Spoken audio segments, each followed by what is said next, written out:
Selamat datang di channel YouTube SDN 62 Sungai Raya, tempat kita berbagi cerita, kegiatan seru, prestasi, dan inspirasi dari dunia pendidikan.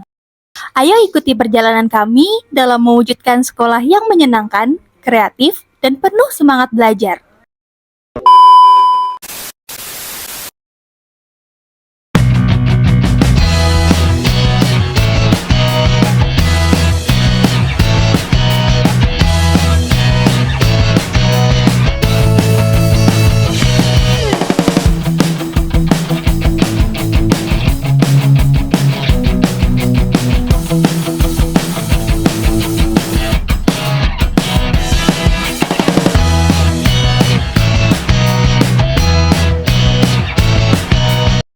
Masing-masing peserta kelompok selanjutnya kolaborasi berkesenian terus saling sharing pengetahuan yang selanjutnya lebih yang dapat kita melakukan pendekatan yang berbeda-beda, pendekatan kepada anak, metode kepada anak yang berbeda-beda.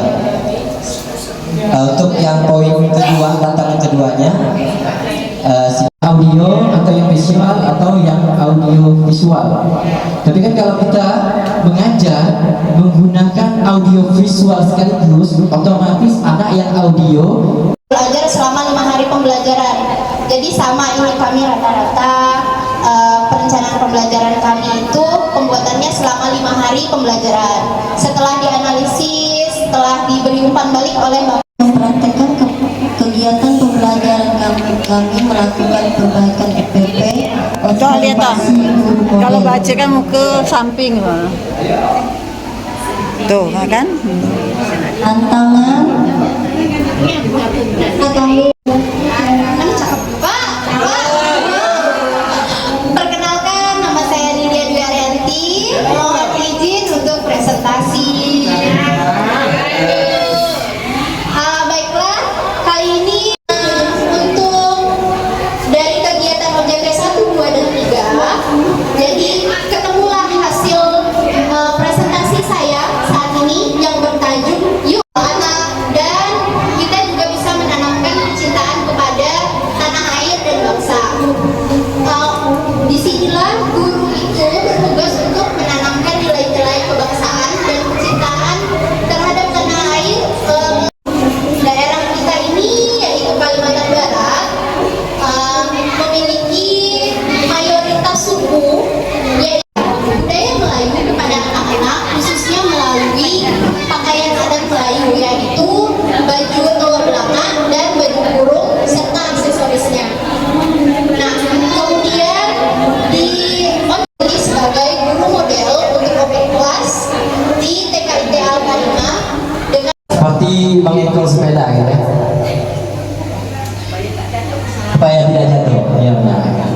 Ini saat ketika belum mendapatkan pembelajaran mendalam. Nah, ini belajar bukan perubahan kurikulum. Oke, di sini ada beberapa poin ketika belum mendapat pembelajaran mendalam. Yang pertama, pembelajaran kelima, hasil belajar rendah dan pembelajaran yang belum kontekstual. Karena kita ini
Bismillahirrahmanirrahim.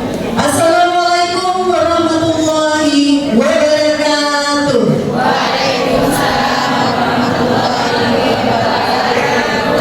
Selamat pagi, salam sejahtera buat kita semua. Yang terhormat, yang mewakili Dinas Pendidikan Kabupaten Kuburaya, Ibu Samsuna. Yang terhormat tuan rumah dari SMPID Al-Karimah, teman-teman fasilitator pelatihan pembelajaran mendalam batch 2 Kabupaten Kuburaya, serta para tamu undangan dan peserta pelatihan pembelajaran mendalam. Sebelum kita mulai, saya ingin sampaikan satu buah pantun. Boleh Bapak Ibu? Mentari pagi mulai menyapa, angin lembut datang bersama. Assalamualaikum hadirin semua. Semoga acara kita penuh berkah dan makna. Baiklah Bapak Ibu sekalian, pembukaan pagi ini di kegiatan Tech Show berbagi praktek baik implementasi pembelajaran mendalam batch 2 Kabupaten Kuburaya, kelas guru SD dan SMP. Pembukaan ini marilah kita sama-sama membacakan basmalah. Acara selanjutnya menyanyikan lagu Indonesia Raya. Terima kasih Bu.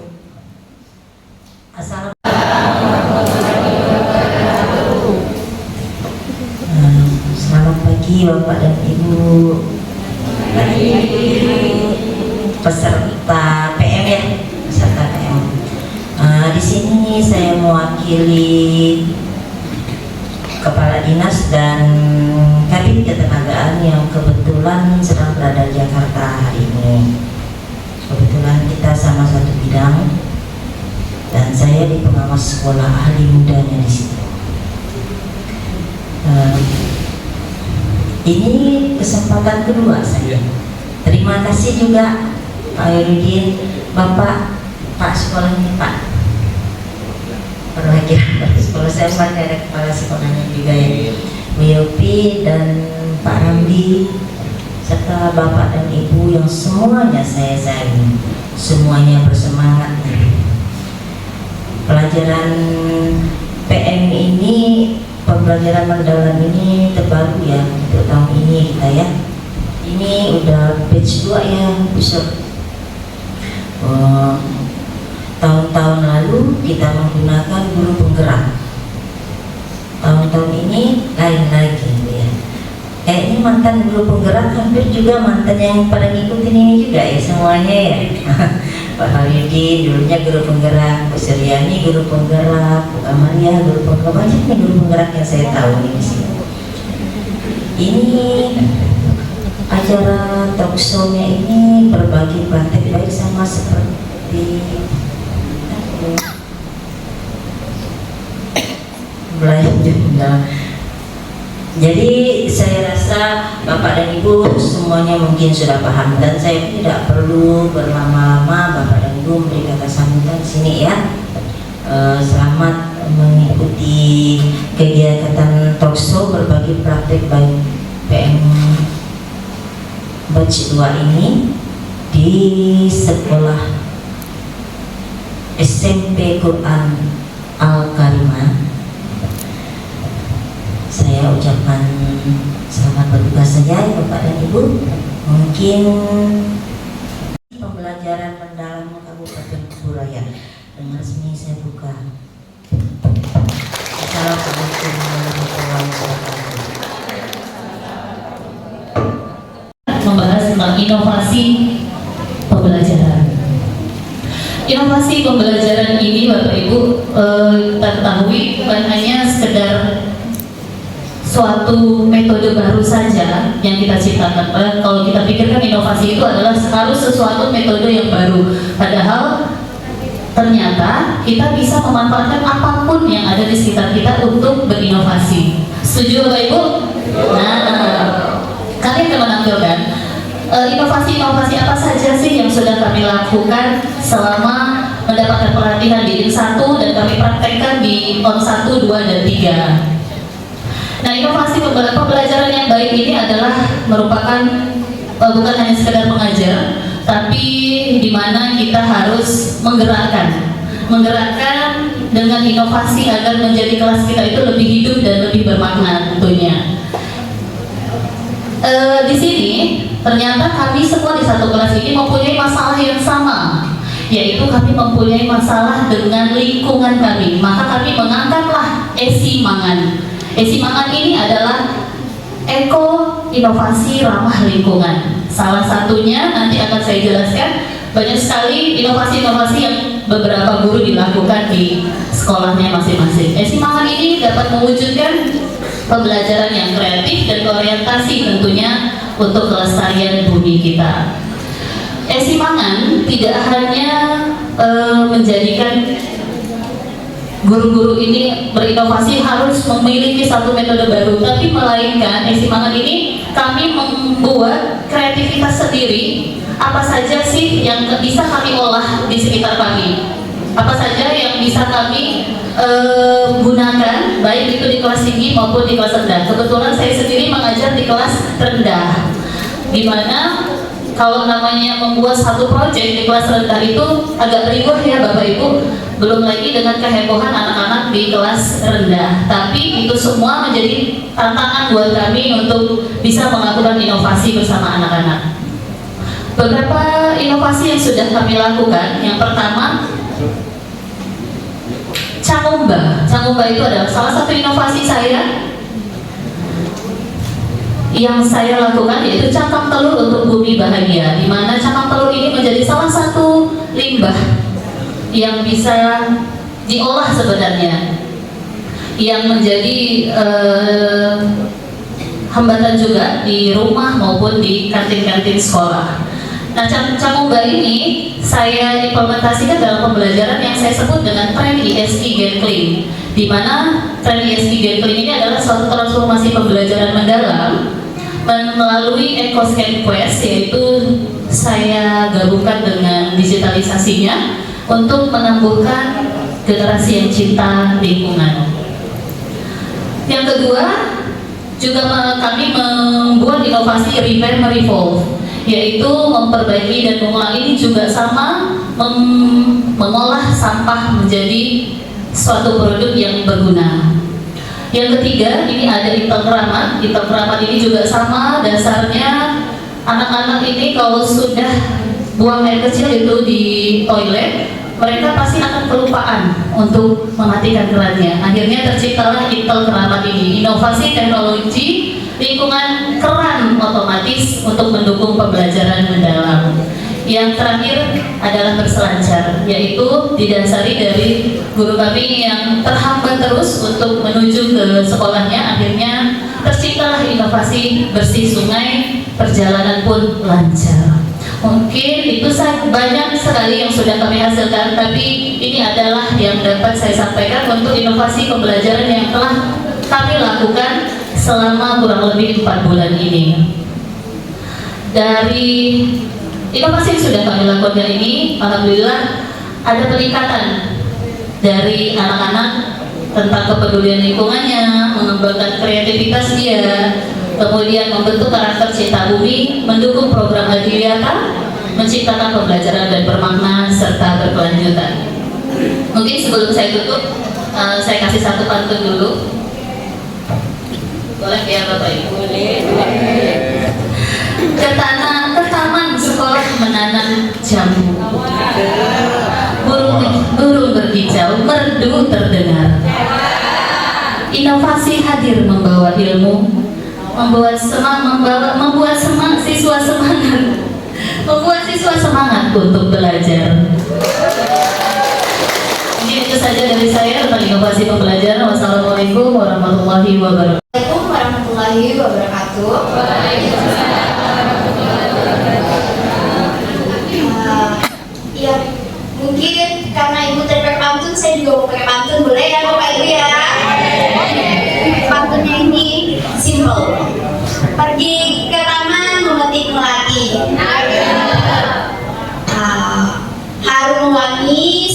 Raya. Mantap, Ibu. Perkenalkan, nama saya Lydia Dwi Arianti. Saya dari KPS Rukun Kubudaya.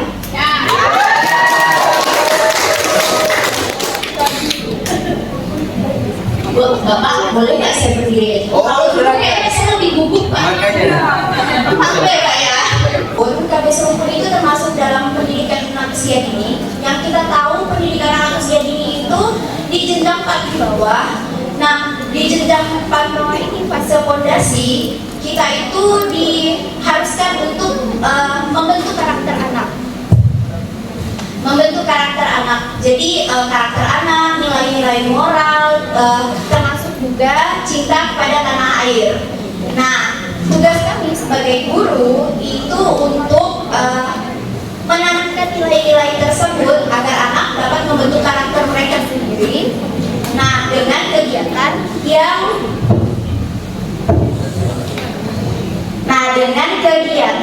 yang berbasis dengan kehidupan sehari-hari. Karena kalau anak-anak usia dini 4-6 tahun diberikan materi atau teori itu bisanya mental.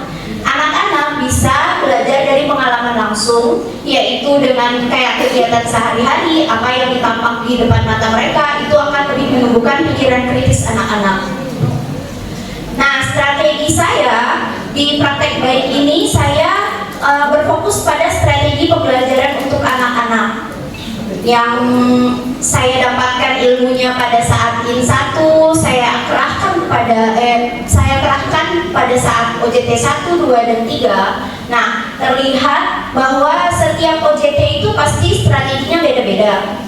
Tapi untuk kesimpulannya, saya tetap menggunakan metode bercerita kepada anak-anak karena anak-anak itu sangat suka kalau kita cerita, tapi cerita secara langsung, tidak dengan textbook atau apa gitu.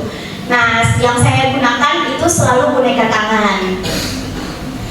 Di strategi yang saya gunakan juga itu harus secara langsung menyenangkan agar anak itu tidak merasa bosan.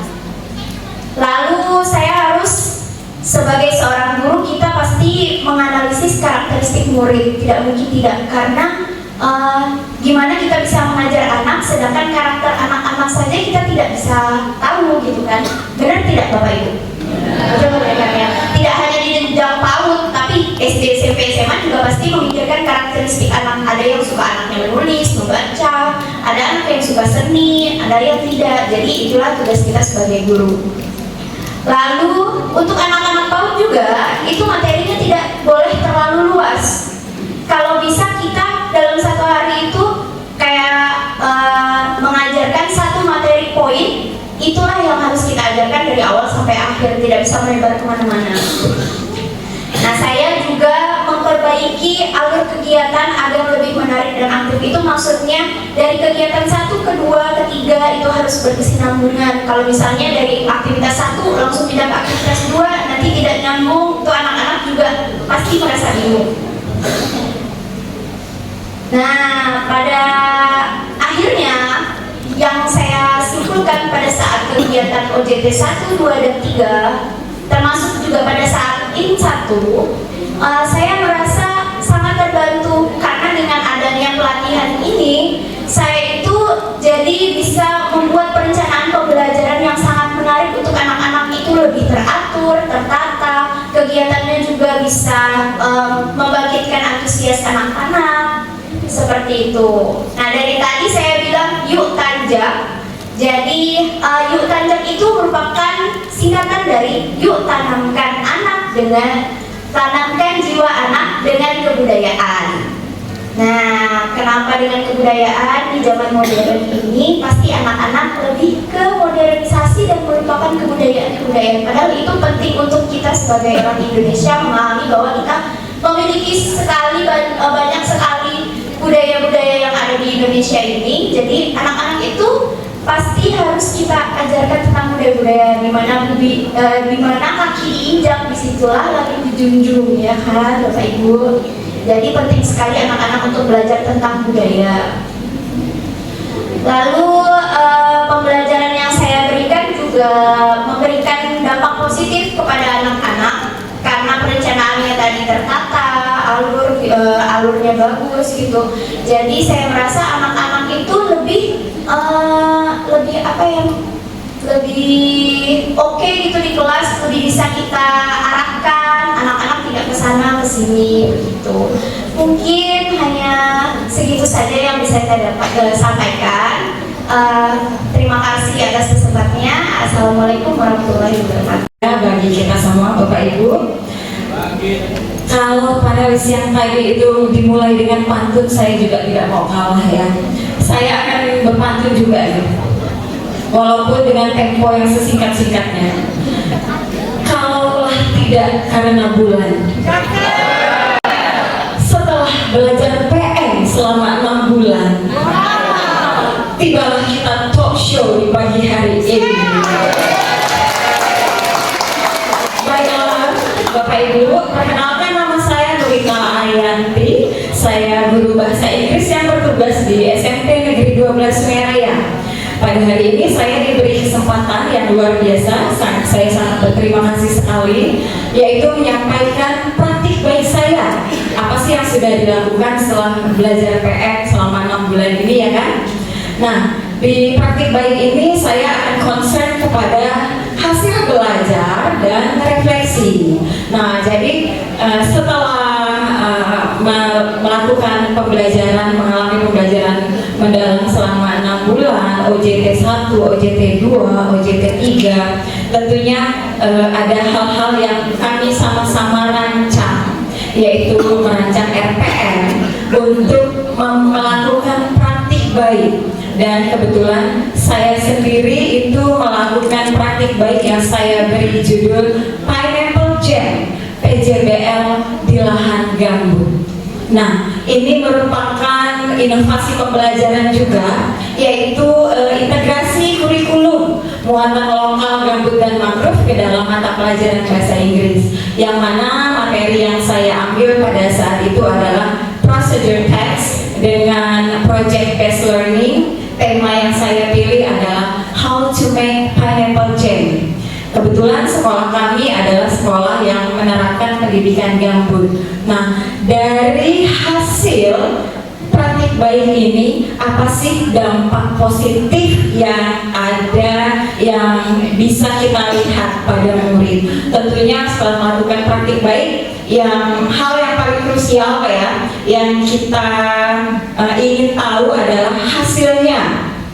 Baiklah Bapak Ibu, untuk hasil yang pertama itu ternyata potensi lokal yang ada di sekitar kita itu bisa menjadi sumber belajar. Jadi tidak perlu jauh-jauh kita cari sumber belajar, karena anak itu senang sekali belajar sama materi yang relevan dengan kehidupan nyata mereka.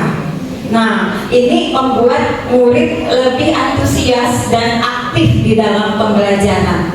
Kemudian yang kedua, nah, karena di PN ini ada 8 BPL ya Bapak Ibu ya, tentunya di RPM juga saya merancang pada praktik baik ini, saya juga ingin apa sih BPL yang ingin kita capai.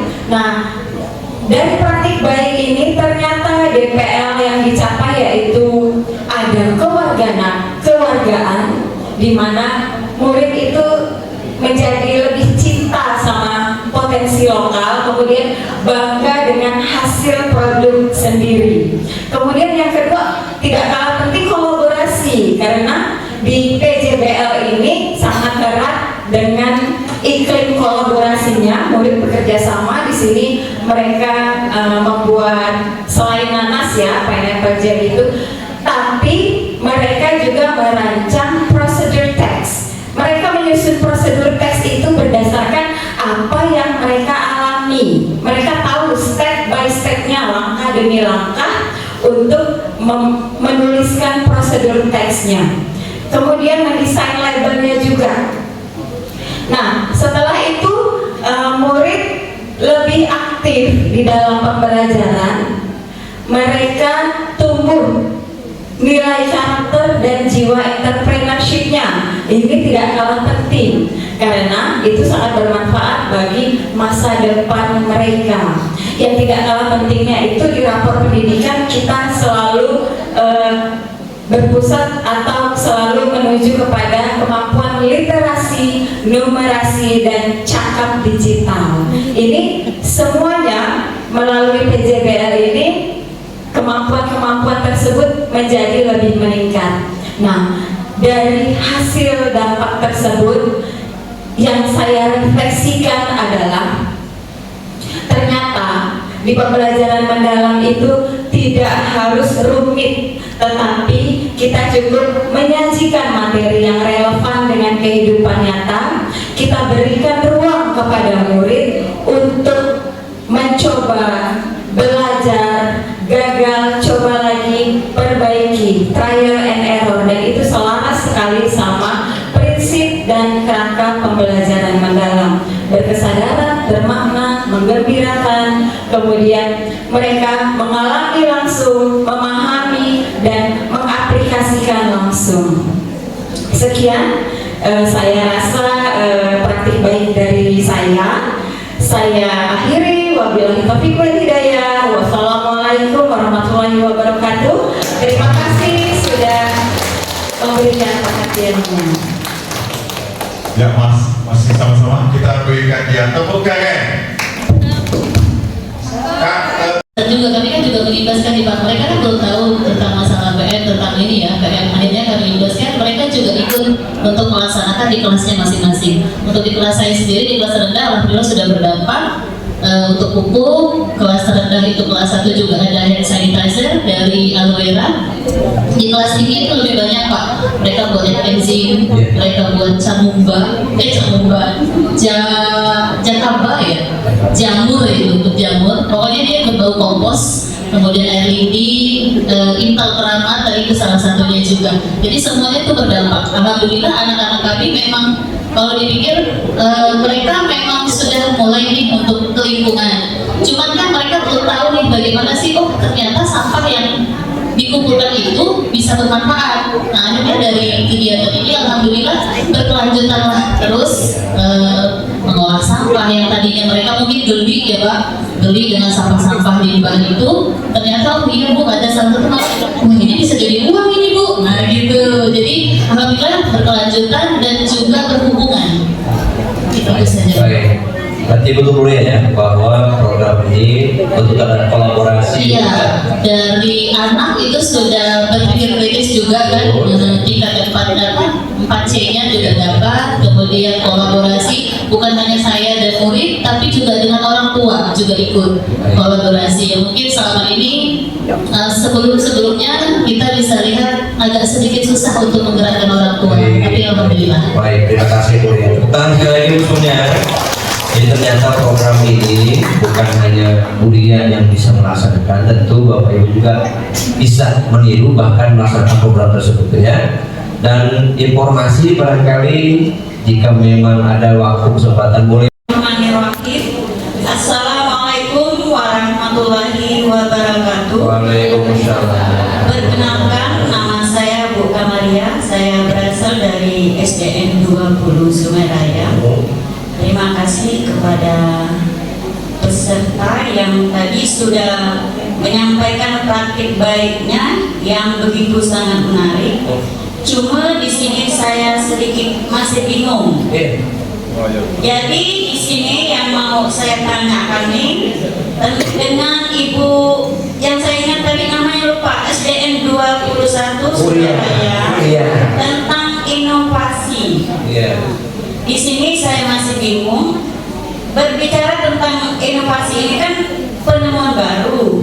Jadi saya masih bingung dalam menentukan atau menemukan inovasi ini, apakah ada acuannya? Acuannya kayak kita membuat program. Kalau kita membuat program kan acuannya harus melihat aset yang ada di lingkungan sekolah kita. Apakah sama dengan program inovasi ini, sama dengan program? Nah, saya minta penjelasan sedikit. Baik. Yang kedua di sini saya masih bingung karena saya sama sekali belum menerima pembelajaran mendalam. Gitu ya. Di sini saya masih bingung apakah di dalam penerapan pembelajaran mendalam ini di kelas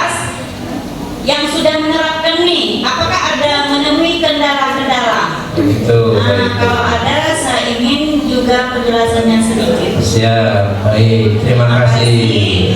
Hanya itu yang saya tanyakan. Saya akhiri, wabillahi taufiq wal hidayah. Wassalamualaikum warahmatullahi wabarakatuh. Waalaikumsalam. Assalamualaikum warahmatullahi wabarakatuh. Izin Ibu, mungkin saya berpikir yang sama juga Bu sebelumnya. Berbau inovasi itu kayaknya harus sesuatu yang aplikasi seperti itu kan, ide-ide yang memang kita harus kayaknya harus menciptakan berbeda dari orang lain. Ternyata inovasi pembelajaran itu tidak mesti itu Ibu.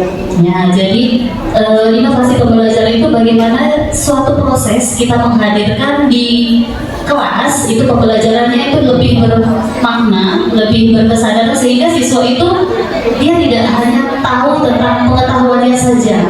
Jadi bagaimana kita menciptakan segala sesuatunya yang ada, yang saya ambil ini saya mengambil di lingkungan saya sendiri ya Bu, yang ada saya manfaatkan. Nah, jadi itulah yang menurut saya itu inovasi. Tapi saya rangkum, saya kemas sekian mungkin begitu ya bahasanya, sekian mungkin sehingga anak-anak itu menarik. Ini jamu buah apa ya, seperti itu. Jadi awalnya saya juga berpikir begitu Bu, inovasi ini pakainya harus sesuatu yang baru nih, yang orang lain belum temukan. Tapi ternyata inovasi itu adalah cara kita untuk menciptakan pembelajaran yang BBM dan pengalaman belajar yang 3M, memahami, mengaplikasi, dan juga mengembirakan. Mungkin itu pertanyaan yang pertama Ibu. Jadi kita bisa memanfaatkan apapun yang ada di sekitar kita, terutama karena itu dulu yang harus diidentifikasi. Kalau untuk tantangannya, dari tantangan itulah Ibu kami jadikan sebuah terobosan baru. Kayak saya tadi kebetulan memang sampah di Cangkang Telur itu di kantin, kami kan ada kantin ya Pak, itu juga jadi masalah. Jadi selalu menghasilkan sampah itu. Bagaimana mengolah sampah yang tadi ada, baik itu di kantin dan juga di rumah. Nah, di kelas rendah ini kan mungkin sedikit kewalahan dan kerepotan untuk mengolah itu. Kadang anak-anak kan belum tahu, dan memang bukan sesuatu hal yang baru sih. Nah, itu juga jadi mungkin itu saja sih, tantangan pasti ada Ibu. Tinggal itulah yang saya jadikan inovasi. Iya, sudah. Ya, terima kasih. Saya dari SMP 9 Sungai Raya mau bertanya dengan Ibu yang di tengah. Maaf saya lupa. Iya. Penyanyi itu penyanyi. Saya penasaran dan saya juga menarik karena pelajaran di PAUD Bu. Karena saya mengajar di SMP ya, rasa mau botak gitu kan. Jadi saya penasaran sama strategi pembelajaran yang ada di PAUD. Karena di PAUD ini setahu saya semuanya itu tidak bisa direncanakan. Udah kita rencanakan A, lupa anaknya mau bertingkah B. Banyak yang harus kita lakukan kan, tergantung mood anak-anak. Jadi yang mau saya tanyakan mengenai strategi pembelajaran yang Ibu lakukan.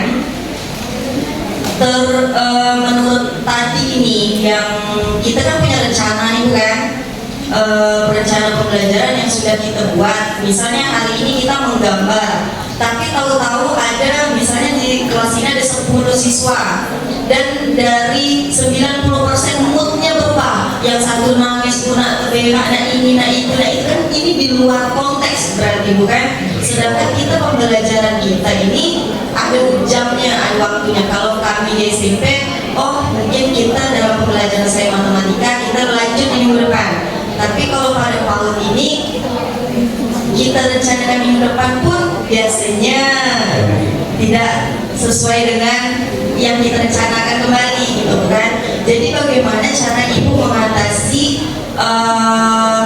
mood mereka dan kondisi yang mereka yang mereka rasakan, biar rencana yang Ibu buat tersampaikan secara seluruhnya gitu kan. Kata Ibu kan tadi menyampaikan bahwa poinnya tidak boleh banyak karena anak ini kan menariknya pada satu hal gitu. sampai di sini. Assalamualaikum warahmatullahi wabarakatuh. Waalaikumsalam. Ini ya untuk menjawab strategi pembelajaran dilaksanakan di PAUD ketika ada beberapa ragam dan karakter siswa. Silakan.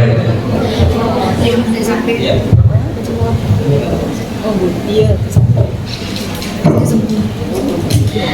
Terima kasih Ibu atas pertanyaannya. Memang ini adalah tantangan bagi kami guru PAUD. Memang anak-anak ini kan kalau misalnya yang di kelas atas duduk di meja masing-masing. Nah kalau anak PAUD ini kan berlari sana, berlari sini. Nah mungkin Ibu strategi yang saya sudah laksanakan di sekolah tergantung dengan tadi yang Ibu bilang perencanaan yang sudah direncanakan itu gimana bisa tercapai semuanya. Nah, pada saat kita memulai pembelajaran, di perencanaan pembelajaran itu kita kalau untuk anak PAUD kan ada tujuan pembelajarannya itu Bu, untuk seminggu pembelajaran. Nah, tidak hanya dengan satu kegiatan, tapi jika tujuan pembelajarannya tercapai, kegiatannya bisa kita langsung seperti apa ya, kita langsung kembangkan. Kalau misalnya anak yang ini dia lagi nggak mood, kita suruh mewarnai tapi dia nggak mood, nggak Bu, berarti itu jadi penilaian kita. Nah, gimana caranya supaya tujuan pembelajaran kita tercapai? Kita cari kegiatan yang ada di kelas, kita lihatkan ke anak-anak, tapi sesuai dengan gimana ya maksudnya, sesuai dengan apa yang akan kita tujuan sampaikan gitu Pak. Nah, kalau misalnya saya udah berencana hari ini kita mau kegiatannya A, B, C. Nah, yang tadi itu maksudnya satu poin itu maksudnya tema Bu. Kalau misalnya kan kayak contohnya saya ngajarkan kebudayaan daerah. Nah, kalau hari ini saya ngajarkan tentang baju aja gitu. Nah, bisa tuh nanti kalau kita ngajar baju, kamu nggak kalian ada juga ini namanya alat musik tradisional juga. Nah, itu mungkin bisa dimasukkan ke dalam yang lainnya. Karena kalau misalnya dalam satu hari anak-anak itu pasti bingung, ini belajar tentang baju apa, belajar tentang alat musik, katanya bilang gitu. Nah, kalau misalnya metode yang dipakai juga itu anak-anak ini harus tetap dalam pantauan mata saya. Jadi kalau misalnya satu kelas ada 10 anak, nah itu matanya harus wide banget Bu, harus baik banget. Jadi kita harus langsung ngecek kondisi anak-anak yang mana ini anak-anaknya masih aktif atau enggak. Kalau udah mulai tidak aktif, kita coba tanya dulu, kita dekati anak-anaknya, karena sejatinya guru PAUD itu sebagai teman anak-anak, kita harus mendekatkan diri pada anak-anak. Gitu. Iya Pak, karena kalau misalnya anak-anak ini kalau masih umur di bawah itu kan perasa ya Pak. Kalau misalnya tidak kita dulikan atau kita nggak sengaja nggak lihat dia, nanti besoknya diingat kemarin dia ibu nggak manukan kaya, gimana ibu nggak dulikan kami kemarin, gitu Pak. Iya. Tidak Bu? Iya, mungkin begitu. Oke, baik Bu ya. Ternyata sesulit-sulitnya saya ngajar SD, masih sulit ngajar PAUD. Iya. Mata CCTV matanya Pak. Mata jelalatan. Itu problem solving jalan terus tiap hari. Sampai ini Iya, silakan ya. yang lain sambil menjawabkan nanti pertanyaan Bu ya. Pertanyaan berkaitan dengan inovasi, Strategi dan refleksi dari pembelajaran ya, silakan. Oke, saya bacakan ya. Sama Pak. Panjang ya. Ya memang baca harus tepat terus ya. Gitu. Dalam proses ini pertanyaannya Bu Nurita ya, semoga bisa dipahami. Dalam proses pembuatan Pineapple Jam atau selai nanas ya, bagaimana kemampuan peserta didik dalam mengidentifikasi langkah-langkah penting, menganalisis urutan kerja, serta berkolaborasi dengan teman dapat terlihat meningkat. Ya, bisa dipahami Bu? Oke. Oke, baik. Terima kasih Bapak atas pertanyaan yang panjang ini. Jadi dalam prosesnya ya Pak ya, bagaimana kemampuan peserta didik itu dalam mengidentifikasi terlihat meningkat. Selain itu juga dalam berkolaborasi. Baik, sebelum mereka melaksanakan proyek How to Make Finance Project ini, tentunya sudah disampaikan terlebih dahulu tentang materi prosedur teksnya Pak. Jadi prosedur teks ini kan menyusun langkah-langkah. Jadi hal-hal apa saja yang harus disiapkan, hal-hal apa saja yang harus dilakukan step by stepnya sesuai dengan langkah-langkahnya. Ketika mereka hanya mempelajari textbook saja, itu mereka masih sering terbalik-balik dalam menyusun step by stepnya, mengidentifikasi langkah-langkahnya. Namun ketika mereka langsung praktik melaksanakan, kemudian mereka juga berbagi tugas. Nah, di dalam kolaborasinya juga ada Pak. Jadi ada yang mengeksekusi, mulai dari memarut nanasnya, memasak. Ada yang mengamati. Mereka berbagi peran, mengamati langkah apa dulu nih yang dilakukan oleh temannya. Mereka mencatat hal tersebut. Kemudian ada yang bertugas juga mendesain label. Nah, jadi identifikasi langkah-langkah bisa meningkat ketika mereka melaksanakan langsung, menerapkan langsung, mengalami langsung pada pembelajaran tersebut. Kemudian kolaborasinya meningkat. Kita jangan biarkan mereka lepas dalam melaksanakan proyek itu, tetapi sebelum pelaksanaan proyek kita bagi mereka berperan sebagai apa. Nah, iya, mereka boleh rembukan, mereka boleh berbagi tugas, tetapi tugas yang mereka lakukan di dalam kelompoknya itu jelas masing-masing. Nah, setelah hal tersebut dilakukan dari sebelum pelaksanaan proyek sampai saat pelaksanaan proyek, nah itu terlihat meningkat signifikan Pak. Seperti itu. Ada panduannya Bu ya? Iya, betul Pak. Sama seperti orang kita Bapak Ibu ya, walaupun ada panduan. Nah, ini bertanya pada yang terakhir ya. Yang terakhir Pak ya? Iya. Jangan terakhir Pak ya? Oh yang ketiga siap. Silakan Pak. Iya. Oh iya. Oke. Ini masalah yang tentang, saya sangat menarik sekali tentang BCDN-nya, yaitu tentang proyek. Dan bagus memang kalau memang semuanya itu bisa diproyekkan. Yang menjadi masalah kadang-kadang kami mungkin ya di lapangan mungkin itu belum mengkalkulasi. Proyek ini kan perlu waktu. Mungkin kalau apalagi tadi yang disampaikan mengenai sampai tata urutan, sampai pengolahan, sampai pelabelan. Nah, apakah memang semuanya bisa sesuai dengan prosesnya Bu? Karena dalam bahasa Inggris, apalagi setahu saya bahasa Inggris itu materinya banyak. Kalau dalam proyek ini apakah bisa semuanya tercover itu aja sebetulnya? Karena proyek ini mungkin kalau 2 kali pertemuan aja kelihatannya dengan proyek sampai menasah nanas sampai pelabelan ini nggak selesai gitu. Apakah ada kendala di situ? Itu saja. Terima kasih. Assalamualaikum warahmatullahi wabarakatuh. Assalamualaikum warahmatullahi wabarakatuh. Pak Jaki dari CP 3 kolom depan. Langsung dulu satu dulu atau nambah satu lagi nih? Dia bertanya tentang bagaimana kalkulasi proyeknya yang begitu panjang, mengingat proyek adalah proses yang cukup panjang dan hasilnya mungkin nanti perlu ditunjukkan gitu kan. Kendalanya apa sih Bu? Dari beliau silakan.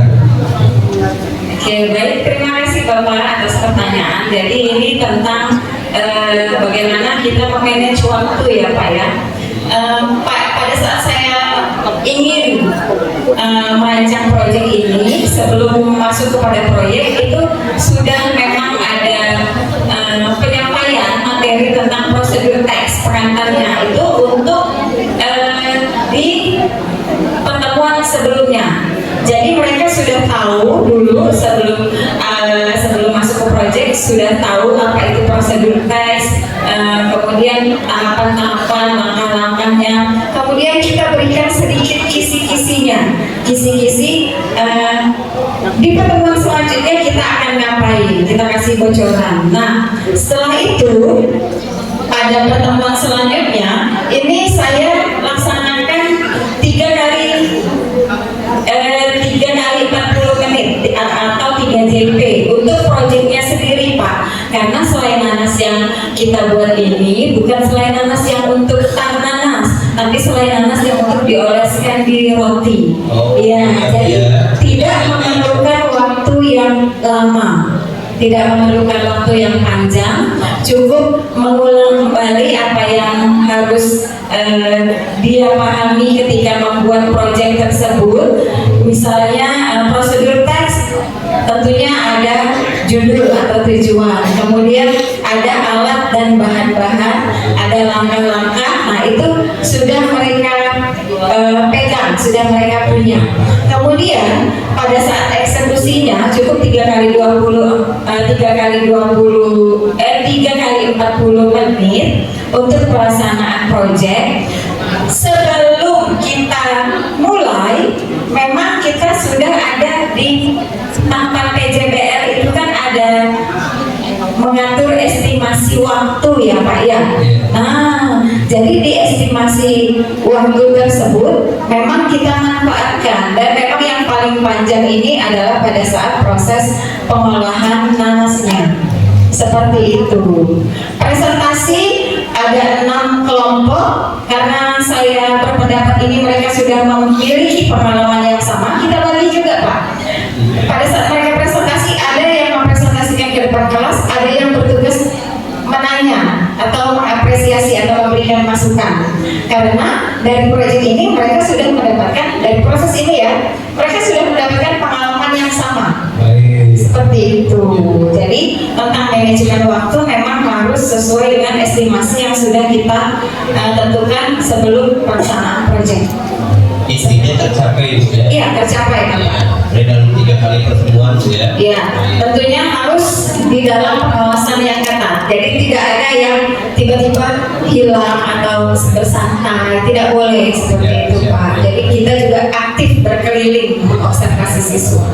Terima kasih Bapak. Iya, terima kasih. Gimana Pak? Masih Pak? Kalau misalnya tanya lagi Pak, ada apa? Karena barangkali kan ini prosesnya ya. Gambaran sedikit bahwa untuk proyek kan tidak harus yang jelimet ya. Ada satu proyek yang sederhana yang memang kita capai di dalam pembelajaran. Monggo Pak saya. Oke, mohon maaf ya. Mohon maaf. Saya tadi mengatakan untuk pengurutan teksnya tadi itu sebetulnya alokasinya berapa gitu. Kalau alokasinya misalnya 5 JP itu kan berarti hanya 2 kali pertemuan. Pertemuan pertama tadi disampaikan bahwa tentang teksnya tadi disampaikan, kedua tentang proyeknya. Kadang-kadang kami kadang dilakukan memang mendalam itu kalau makin realita, keyakinan kami makin baik. Alat peraga yang realita makin baik. Cuma masalahnya kadang-kadang kita untuk menyampaikan yang realita itu kadang-kadang memerlukan waktu. Dan kadang-kadang kita dibebani tentang target penyampaian dalam 1 semester. Ini loh misalnya, saya kan matematika. Kadang-kadang yang saya praktekkan misalnya membuat yang bagus yang kurva yang tentang ini ya, iya betul. Jadi kalau di dalam bahasa Inggris itu sendiri kami punya tim MGMP itu sudah membagikan sebaran materi yang mana yang harus dicapai di kelas 9 misalnya. Dan kalau bahasa Inggris itu chapternya tidak banyak Pak. Kalau 1 semester sekitar 4 chapter saja. Terkait waktu untuk pelaksanaan PJBL ini sendiri, kan tidak semua materi saya sampaikan dengan PJBL. Kemudian kenapa PJBL harus atau kenapa PJBL ini saya pilih di dalam beberapa materi yang ingin saya sampaikan? Karena di dalam pembelajaran mendalam ini sendiri, siswa selain memahami, dia harus mengaplikasikan langsung. Kalau hanya mengamati video orang menonton saja, dia tidak mengalami langsung. Kemudian ternyata Pak, dengan mengalami langsung itu mereka lebih mudah lagi belajar. Oh, ini yang namanya grade the pineapple. Oke, baik. Jadi mereka lebih mendalam pahamnya tentang prosedur tes yang tadinya hanya pelik-peliknya saja teks, ya. Tetapi dengan mengalami langsung, dengan temannya yang satu mencatat step by stepnya, itu mereka lebih cepat lagi menyerap bagaimana tahapan yang ada di teks. Baik, bentar Pak ya, ada yang mau nambahkan katanya di ya, silakan ya. Nanti silakan Bu ya. Pak ya, ini kalau Bapak nanya nih, Bapak ya, siap. Izin Bapak, kalau kami di SD Bapak itu kan ada kurikuler. Jadi kebetulan kalau saya itu bisa diintegrasikan ke MAPEL. Nah, jadi nggak bisa ke ITRA. Tapi ada teman yang membuat satu proyek. Jadi kami punya jam memang di luar khusus untuk pembuatan proyek. Jadi setiap kelas itu memang wajib punya proyek. Kalau di SMP rasanya di SMP juga punya ya kurikuler untuk proyek. Jadi di situ mereka lebih leluasa menuangkan, jadi kita hitung untuk setahunnya dijadikan nanti dibagi di jamnya seperti itu. Mungkin itu tambahan dari saya. Dan kami seperti itu Pak, ada kelas yang kayak saya karena bisa mengintegrasikan, ya saya gabungkan di RPN-nya. Tapi ada kelas yang dia nggak bisa nih, nggak masuk di materi dia. Akhirnya dia membuat proyek sendiri seperti bantal untuk dudukan di perpustakaan. Itu kan nggak ngeling tuh, tidak ngeling dengan materi yang diterap. Akhirnya dia buatlah proyek sendiri. Mungkin itu saja Pak. Jadi masuk lintas materi sebenarnya, lintas mapel ya. Ya. Terima kasih Pak ya. Jadi ini kalau waktunya panjang Pak, Bapak mulai di populer, silahkan Pak ya. Kalau kita dulu ingatnya P5 Pak ya. Iya Pak. Dan tidak semua materi harus PJBL Bapak Ibu ya. Ekpon. Ya, ekpon. Assalamualaikum. Oh gitu. Jadi nekpon inilah boneka tangan yang saya gunakan pada saat setiap pembelajaran pada untuk kegiatan OJT 1, 2, dan 3 kemarin. Nah, Filenya Bu ya, netball nih. ini biar anak-anak tuh lebih tertarik pada cerita Pak.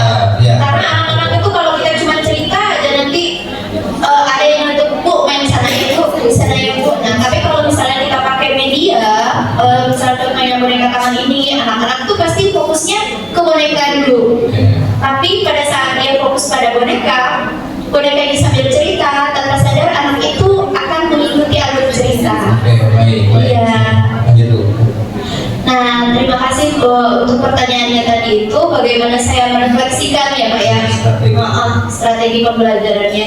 Jadi alhamdulillah dengan adanya pelatihan pembelajaran mendalam ini Pak, Bapak Ibu, itu sangat memberikan pandangan lebih dalam saya. Jadi karena di PAUD itu baru-baru ini sering mengikuti pelatihan.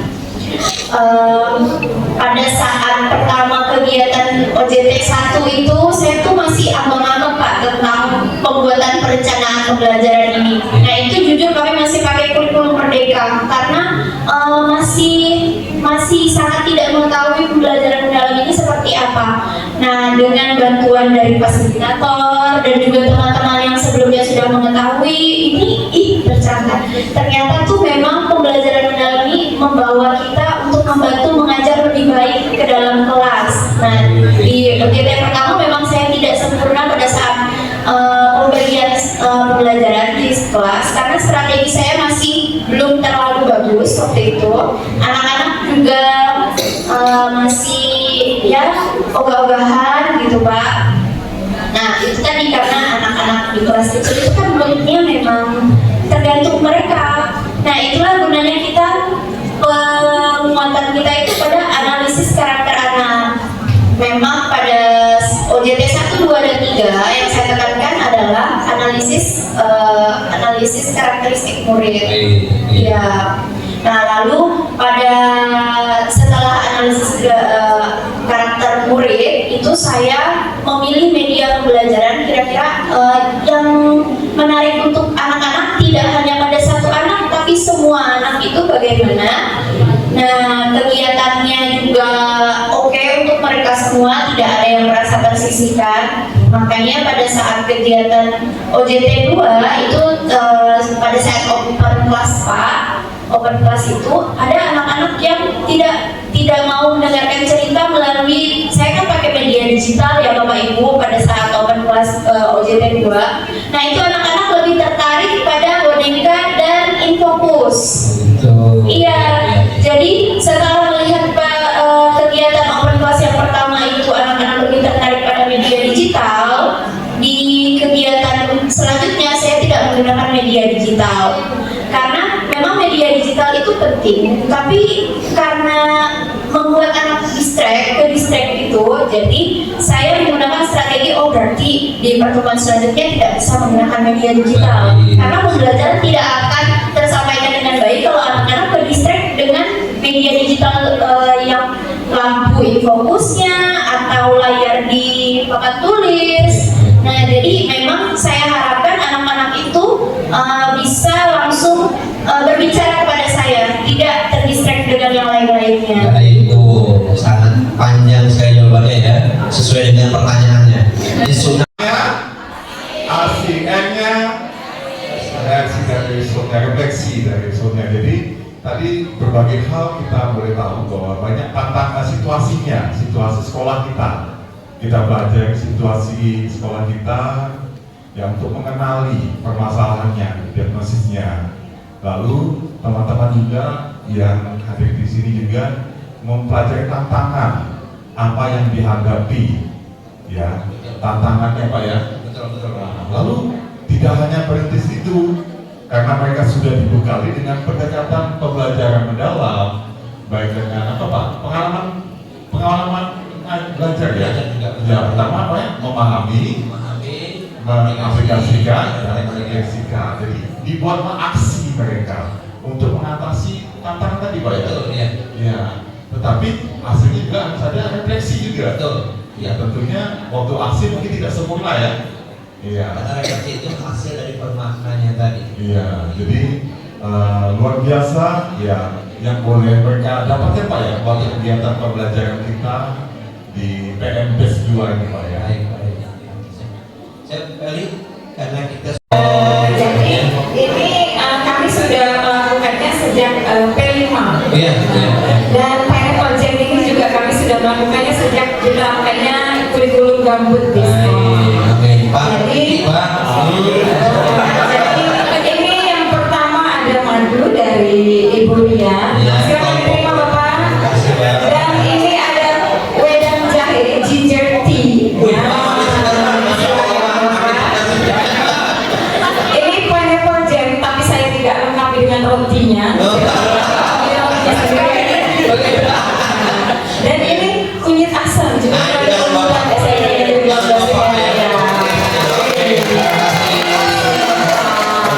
Tanya mana nih tanya? Terima kasih Pak. Terima kasih Pak. Silakan Pak. Terus tadi ada Tanja. Jadi penasaran ya hasilnya itu seperti apa? Izinkan saya Bapak Ibu untuk memandu Bapak Ibu. Kita jalan-jalan nih ke stand. Kita mulai dari sebelah kanan. Sebelah kanan itu ada kelas SD Kuburaya 3. Kanan kita yang paling depan. Terus kanan yang belakang itu adalah kelas SD Kuburaya 4. Di sebelah kiri itu adalah kelas SMP Kuburaya 1. Masing-masing stand kita mengunjungi dalam waktu 5 menit dan izinkan saya untuk membantu Bapak Ibu semua. Boleh Bapak Ibu kita bergerak ke sebelah kanan. Silakan tamu undangan Bapak Ibu. Kita ke sebelah kanan. Ke SD Kuburaya 3. Silakan untuk mengisi buku tamu. Di sini sudah disediakan buku tamu. Bapak Ibu silakan untuk mengisi buku tamu. Oh ada 2. Sini Ibu boleh diisi.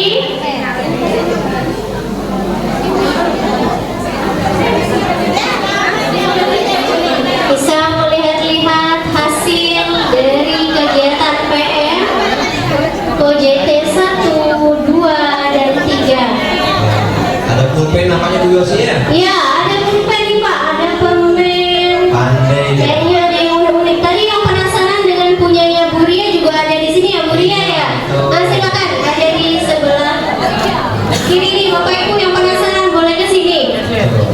Bapak Ibu undangan izin Yosi. Iya Pak. Sekalian Bapak Ibu undangan. Satu kelompok ini. Yang mau pisang sari juga ada ya Bu ya? Ada. Oke.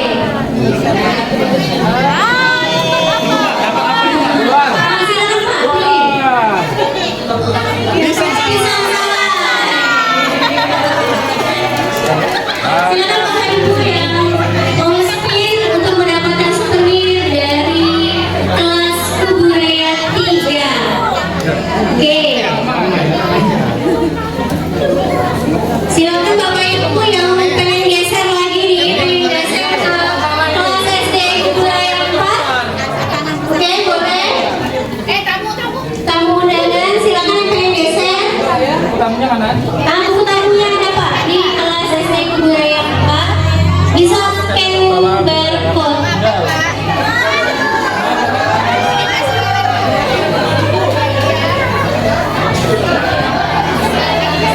Silakan Bapak Ibu yang sudah di kelas SD Kuburaya 3 bisa melanjutkan lagi ke SD kelas Kuburaya 4.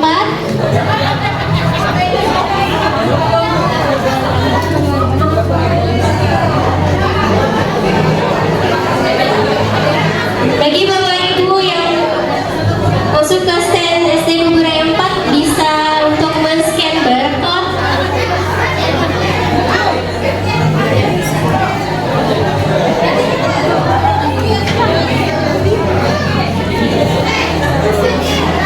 Silakan Bu.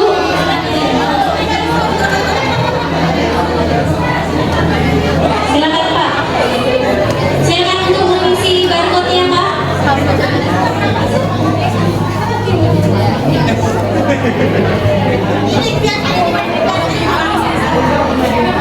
Kuburaya 4 juga ada jenjang dari SD dan PKBM. Ada sedikit unik ya Bapak Ibu di kelas Kuburaya SD Kuburaya 4. Di sini kita ada 3 jenjang yaitu PAUD, TK, SD dan PKBM. Yang penasaran dengan media-media belajar TK dan PAUD bisa mengunjungi stand di Kuburaya 4.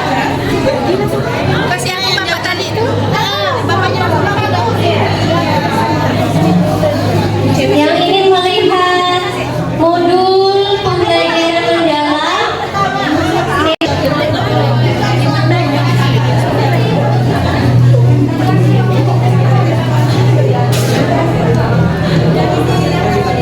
Bapak Ibu yang sudah mengunjungi kelas SD Kuburaya 3 tidak lupa untuk segera mengunjungi kelas SD Kuburaya 4 karena waktu untuk mengunjungi stand hanya 5 menit.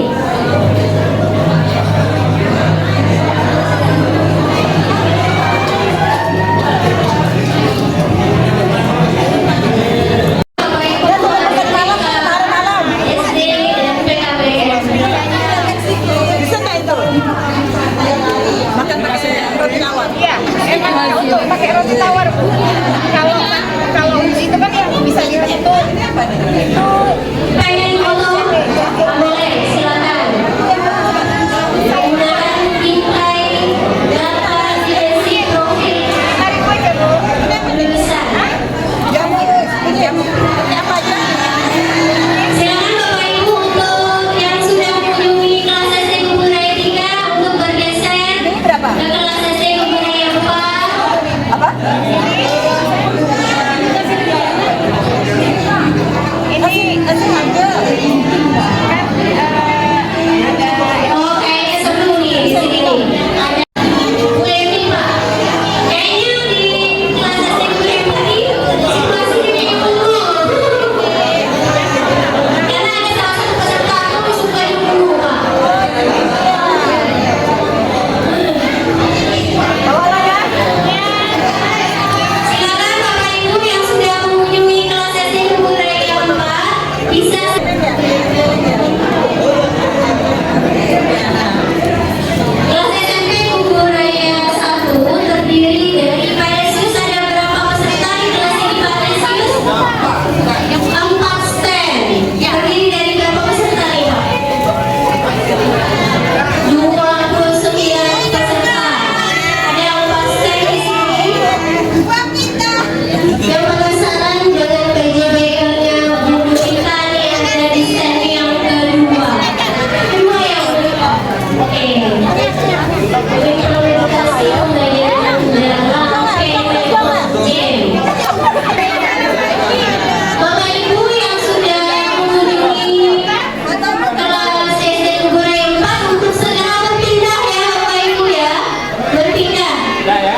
kita foto. Ada nyonya? Itu mana? Ada katanya? Ah, dapat semua ada kantong, dapat no dari. Oke. Alhamdulillah cantik dari gereja kan, cantik ya. Oke, pakai payung ya.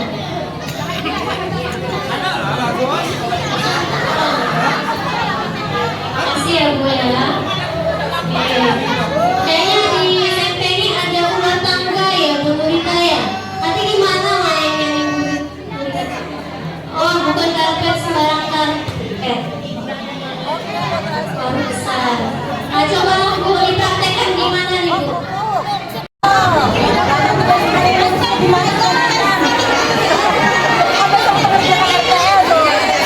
Kayaknya saya harus ke STM Bureau deh. Saya harus dapat sumber juga. Tapi saya mau nih pertama nih.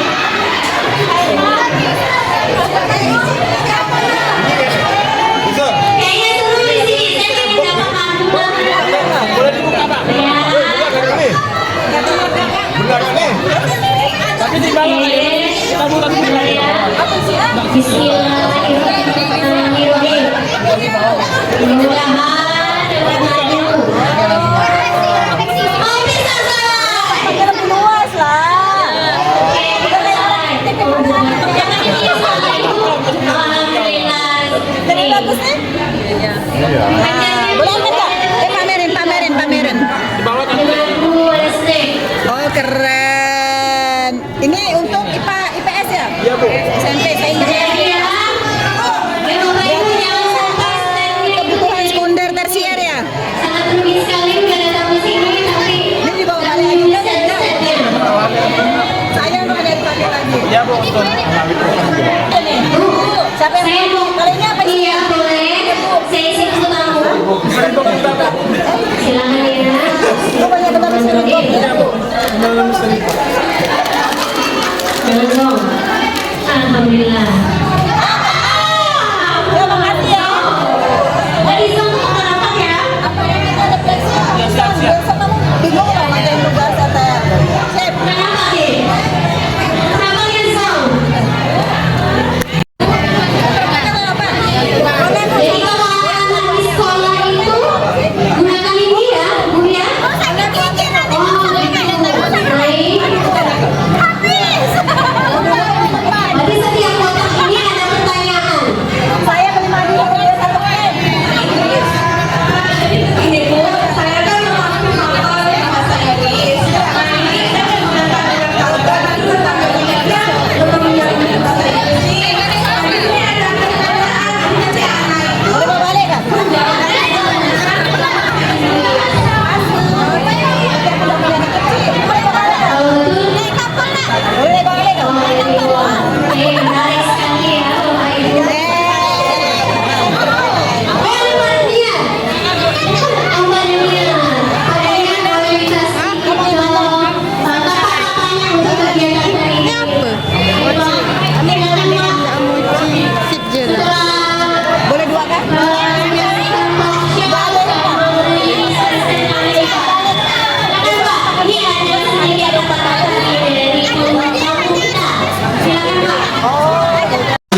kata-katanya untuk kegiatan hari ini.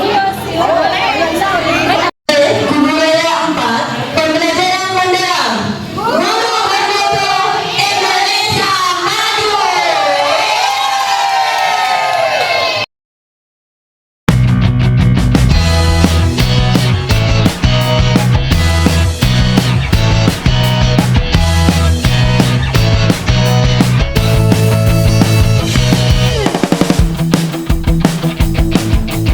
Pembelajaran mendalam membuat anak lebih kreatif. Pembelajaran mendalam berimajinasi kreatif.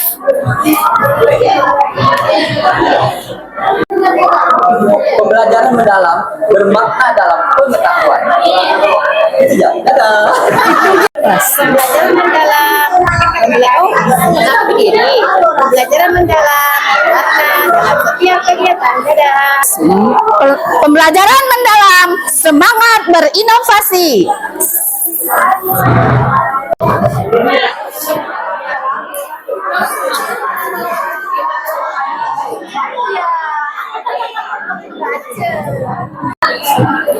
Pembelajaran mendalam berwarna dalam setiap kegiatan. Pembelajaran mendalam ruang tunggu bagi setiap anak.